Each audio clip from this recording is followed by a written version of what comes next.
Hello नमस्कार विद्यार्थी मित्रांनो, आपलं सर्वांचं स्वागत आहे आपल्या या यूट्यूब चॅनलमध्ये. विद्यार्थी मित्रांनो, high court of Bombay and it's benches at Nagpur and Aurangabad ह्याच्यासाठी क्लर्कसाठी जी 26 एप्रिल 2026 रोजी जी एक्झाम घेण्यात आलेली आहे, त्या एक्झामची आन्सर कीसुद्धा 27 एप्रिलला आलेली आहे आणि सर्वच विद्यार्थ्यांनी आपले मार्क्स चेक केलेले आहेत. कट ऑफ व्हिडिओ बनवण्याचा कारण असं की मी थोडा लेट बनवतो आहे, कारण मी चांगल्यापैकी सर्वे केलेला आहे विद्यार्थ्यांवर आणि मला बरेच विद्यार्थ्यांचे फोनसुद्धा आलेले आहेत. त्यांचे मार्क्स मला कळालेले आहेत, किती विद्यार्थ्यांना कसे कसे मार्क्स पडले आहेत, कोणकोणत्या बेंचसाठी त्यांनी अप्लाय केलेलं होतं. अशा सर्वच गोष्टी मी कलेक्ट करून आज थोडा लेट कट ऑफचा व्हिडिओ बनवतो आहे. आणि कट ऑफ मी सांगतो आहे याचा अर्थ ती एक्झॅक्टच असेल असं नाही आहे, पण माझा एक अंदाज आहे. आणि मी जे माझ्या चॅनलवर जे एक्सपेक्टेड कट ऑफचे जे व्हिडिओ बनतात ते अगदी ॲक्युरेट असतात. आतापर्यंतचे म्हणजे माझा रेकॉर्ड आहे. गेल्या 5 वर्षापासून मी व्हिडिओ बनवत आहेत आणि त्या 5 वर्षामध्ये असं कोणतंच वर्ष नाही की जिथे माझं मी एक्सपेक्टेड कट ऑफ सांगितलेला आहे तो त्याच्यामधून कमी लागला किंवा जास्त लागला असं नाही. मी सांगितलेल्या रेंजमध्येच लागलेला आहे. त्यामुळे आता हा सुद्धा कट ऑफ थोडा लेट बनवतो आहे, कारण मी थोडंसं अभ्यास केलेला आहे त्यावर आणि आज तो बनवतो आहे. तर तुमच्यासाठी तो नक्कीच उपयोगी पडेल. आणि व्हिडिओ म्हणजे मी जे सांगतो आहे ते एक फॅक्टवर सांगतो आहे मी. तर तुमच्या आनंदासाठी किंवा तुम्हाला वाईट वाटेल किंवा तुम्हाला चांगलं वाटेल याच्यासाठी व्हिडिओ बनवत नाही आहे. मी एक फॅक्टवर व्हिडिओ बनवतो आहे.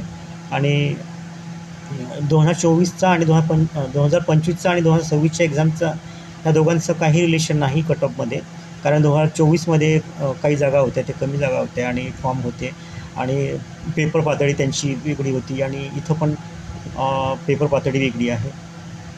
2025मध्ये काय जो 64 कट ऑफ लागला होता तिथं याचा काही संबंध नाही, कारण 2024मध्ये जे काही विद्यार्थी होते ते एवढे अवेअर नव्हते त्या एक्झामच्या बाबतीत किंवा जागा कमी असल्यामुळे त्यांनी जास्त फोकस केलेलं नव्हतं एक्झामवर. आता 2026मध्ये जे क्लर्कसाठी जे जागा होत्या ते जवळजवळ 1300 काहीतरी जागा होत्या आणि भरपूर जागा असल्यामुळे विद्यार्थ्यांनी पर्टिक्युलर फोकस या एक्झामसाठी केलेला होता. आणि S10ची पोस्ट असल्यामुळे म्हणजे क्लर्क बेसवर जी पोस्ट सगळ्यात चांगली असेल तर ही बॉम्बे हायकोर्टाची क्लर्क आहे. बाकी इतर MPSCद्वारे जी क्लर्कची भरण्यात येतात पोस्ट ते S6वर आहे आणि हे S10वर आहे, म्हणजे खूप मोठा फरक आहे.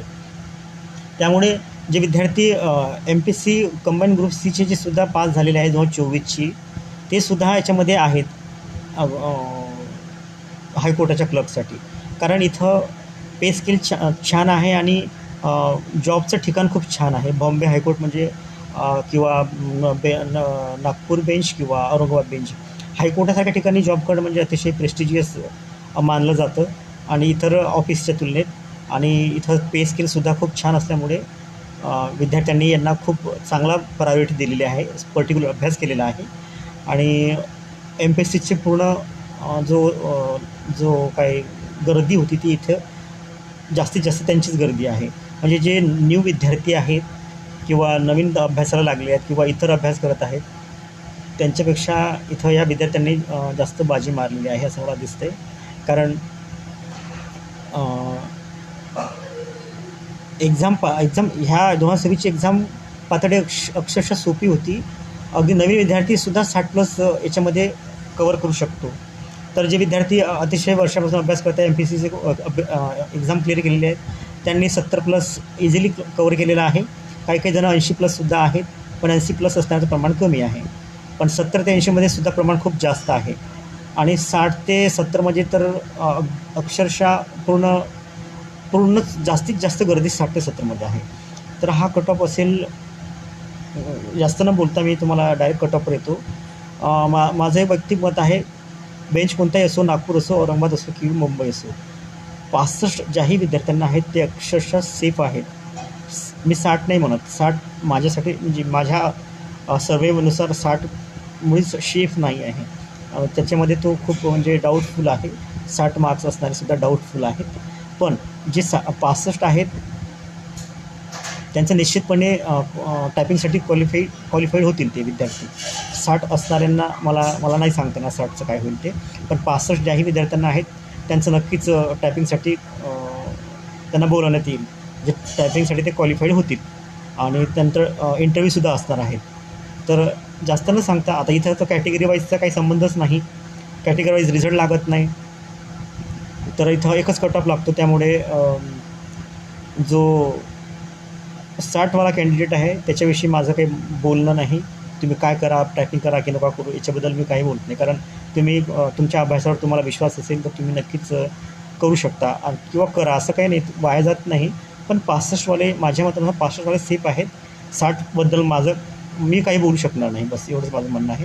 आणि ज्या विद्यार्थ्यांना 65 आहेत ते विद्यार्थी जे डोळेझाकपणे टायपिंगची प्रॅक्टिस करा, ॲज वेल ॲज तुम्ही इंटरव्ह्यूसुद्धा आतापासूनच थोडं त्याच्यासाठी प्रॅक्टिस करत राहा, म्हणजे जेणेकरून तुम्हाला समोर जाऊन त्रास होणार नाही त्या गोष्टीचा किंवा धांदली होणार नाही. आता एक टायपिंग करू की इंटरव्ह्यूची तयारी करू. तर आणि हा रिझल्ट खूप लवकर लागणार आहे आणि टायपिंगसुद्धा तुमची खूप लवकर होणार आहे. त्यानंतर इंटरव्ह्यूसुद्धा खूप लवकर होणार आहे. प्रोसेस खूप फास्ट आहे आणि या फास्ट प्रोसेसमध्ये जर तुम्हाला व्हॅरी करायचं असेल तर तुम्हाला आतापासूनच पाऊल उचलावं लागेल आणि टायपिंग आणि इंटरव्ह्यूची तयारी आतापासून तयारी करावी लागेल. तर सांगण्याचा उद्देश एवढंच आहे की बस 65वाले सेफ आहेत, बाकी 60 किंवा 61-62 यांचं काय होईल मला माहिती नाही.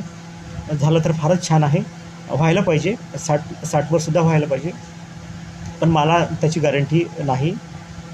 जसं की मी 65 तुम्हाला सांगितलं, 65 हे सेफ आहे, पण 65पेक्षा कमी असणाऱ्यांसाठी थोडंसं अवघड होईल असं मला वाटतं. हे माझं वैयक्तिक मत आहे. तुम्ही तुमचं मतसुद्धा मांडू शकता, कारण तुम्ही पण एक्झाम देताय, अभ्यास करताय, बऱ्याच वर्षापासून तुम्ही बऱ्याच एक्झाम दिलेल्या आहेत. तुमचा अनुभवसुद्धा असेलच त्याच्या पाठीमागे तुमच्या अभ्यासाचा आणि इतरांचा अभ्यासाचा.